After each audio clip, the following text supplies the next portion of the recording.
Recording, and you may gavel in the meeting when ready. Thank you.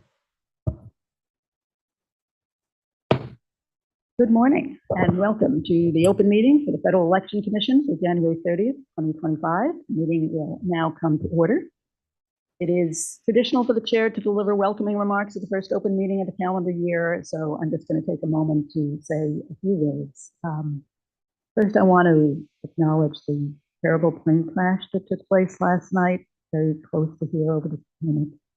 I know we all are holding in our thoughts the families, the victims, and the first responders. So I just want to take a moment for that.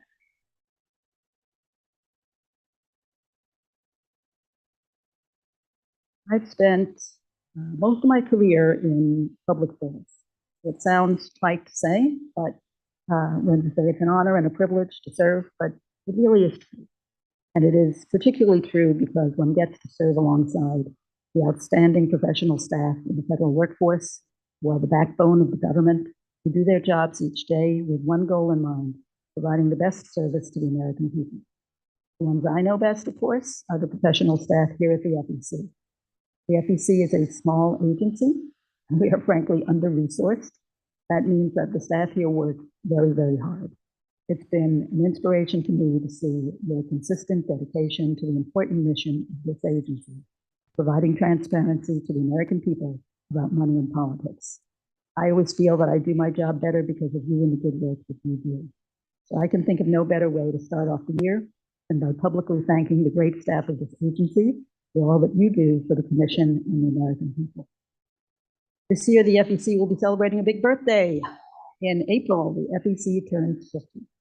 I look forward to marking that occasion with my colleagues and our terrific staff. And who knows, maybe there will be cake. And with that, I will turn to the agenda. Before we begin, I believe we have a few preliminary motions, Mr. Vice Chairman. Thank you, Madam Chair. I move that the Commission consider sample donor response form for contributions to LLCs and 2-year renewal of Directive 74, and that the Commission determine pursuant to 11 CFR Section 2.7D1 that business so requires and no earlier public announcement possible. I further move to suspend the rules on the timely submission of agenda documents in order that the Commission may consider the late submission of agenda document number 25-01-8. Thank you very much. Any questions or comments on the Vice Chairman's motion? If not, I will call the question. All in favor say aye. Aye. Aye. Motion passes unanimously. The first item on our agenda has been held over, so we are going to move to the second item on the agenda, sample donor response form for contributions by LLCs. This was a commissioner-generated document, so I will turn to my colleagues and see who would like to speak to it.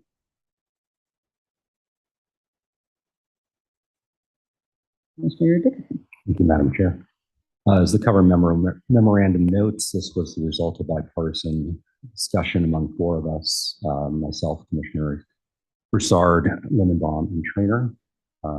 We hope that it will be of help to the regulated community as it navigates the tricky issue of disclosure by LLCs and the proper naming of true contributors under our regulations.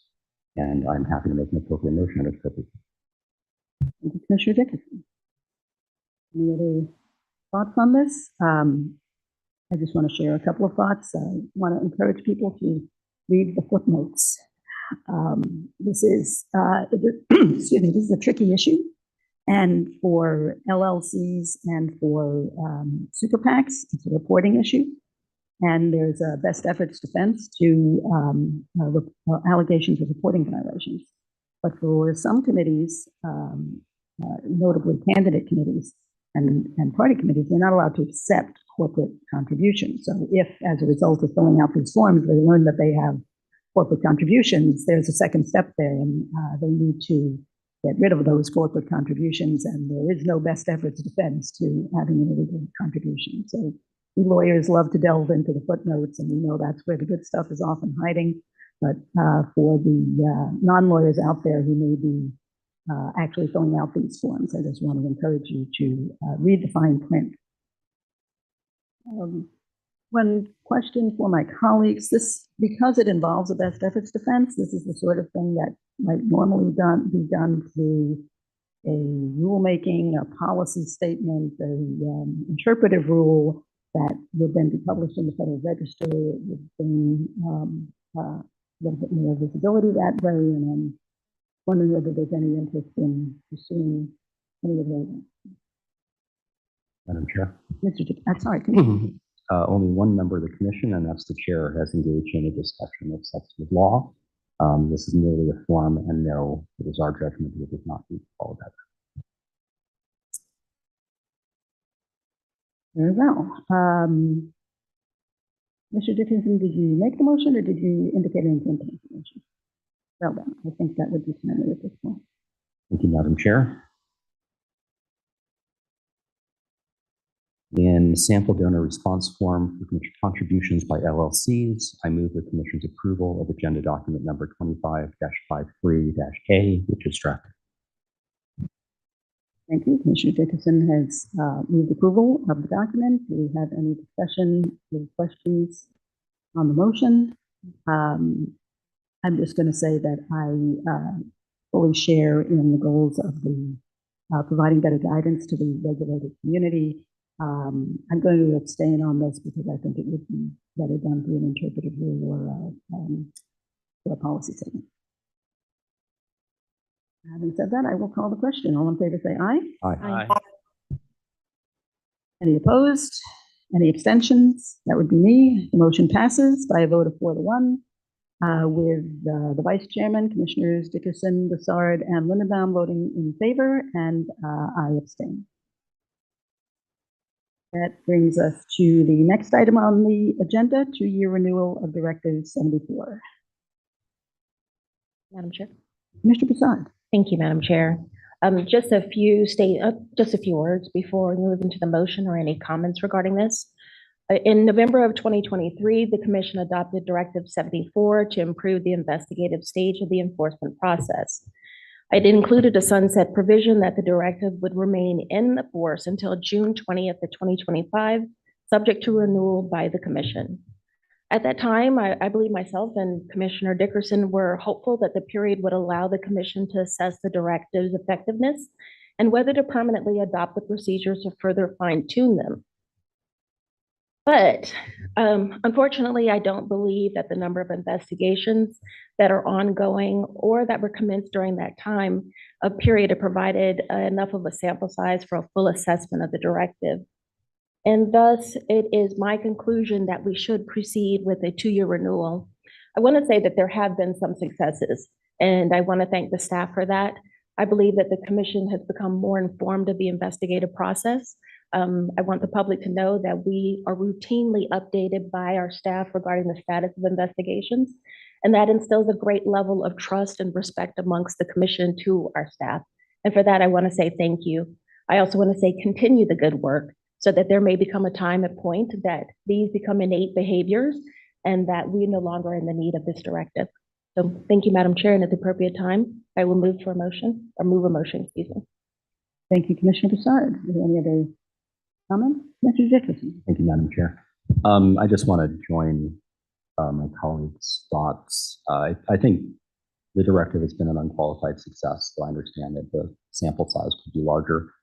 I think at the end of this 2-year period, we will, if things continue as they have, feel that it has been a successful experiment. And I look forward to this becoming part of the DNA of how the FEC does.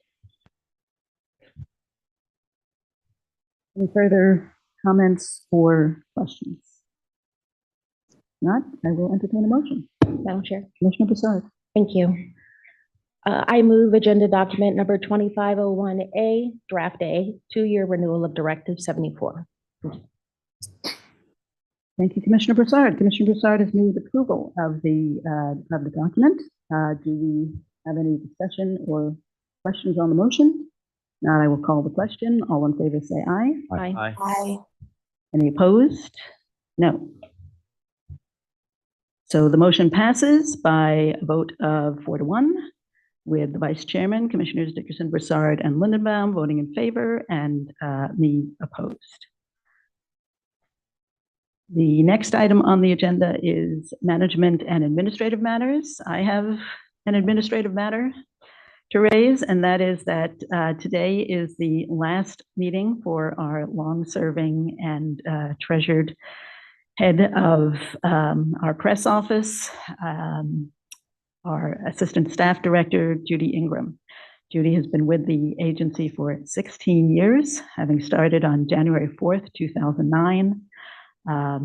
Prior to joining the agency, she was a staff assistant with the U.S. Commission on Security and Cooperation in Europe and worked in the field of journalism in Hungary, Russia, and New York. So she has a diverse and exciting background that she brought to this job and has been, in my experience, an utter delight to work with for the entire 16 years. So I know we all wish her well in her retirement. I am personally going to miss her excellent service here, but I hope I will not miss her friendship, which I hope will continue on. So thank you, Judy, for all of your service, and we wish you well. Absolutely, Commissioner Broussard. Thank you, Madam Chair. I want to join all of the words that the chair said, but I want to speak on a more personal level. I want to say, Judy, thank you very much for not only your service to the American people, to the FEC, but also your friendship. You've been a source of guidance and wisdom to so many people in this building. And it's a great time when you can see one retiring with so many plans that she already has. We hope you will not be a stranger, and I hope you will continue to take the phone call when it's made. But I wish you the best in your future endeavors. And I know that you're going to be traveling very soon, and I want to hear all about it. So thank you very much. Bye.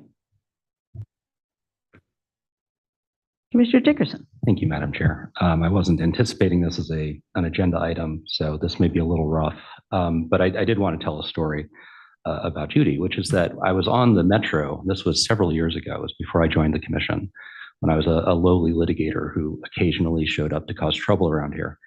And Judy saw me on the Metro across the train and recognized at least my face and walked over and said, you know, I think you might be one of our frequent flyers. And I said, well, that's a very kind way of putting it. And she proceeded to make very sure that I was receiving the weekly digest and getting a sense of how I got information about the commission.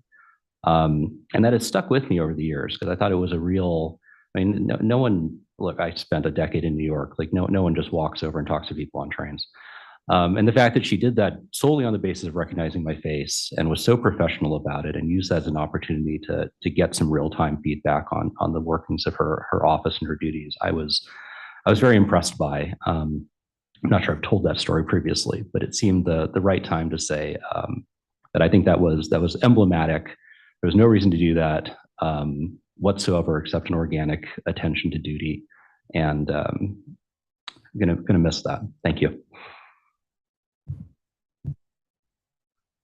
Well, thank you, colleagues, for those well-deserved tributes. I can also testify that she makes a mean chicken soup, because last year when I was sick, Judy actually hand delivered to my house homemade matzo ball soup, which I very much appreciated. And that's just the kind of caring and wonderful person she is. So again, we wish you well, Judy. Commissioner Broussard. With the knowledge that you have such a great recipe, I suppose you have free time to be able to deliver to all the rest of us now. Thank you. I was a little afraid to tell that story because I was afraid I was going to get Judy in trouble. So I apologize, Judy, if you now are deluged with requests for soup. Mr. Staff Director, are there any other management and administrative matters to discuss? Madam Chair, there are no such matters. In that case, this meeting is adjourned. Stand by.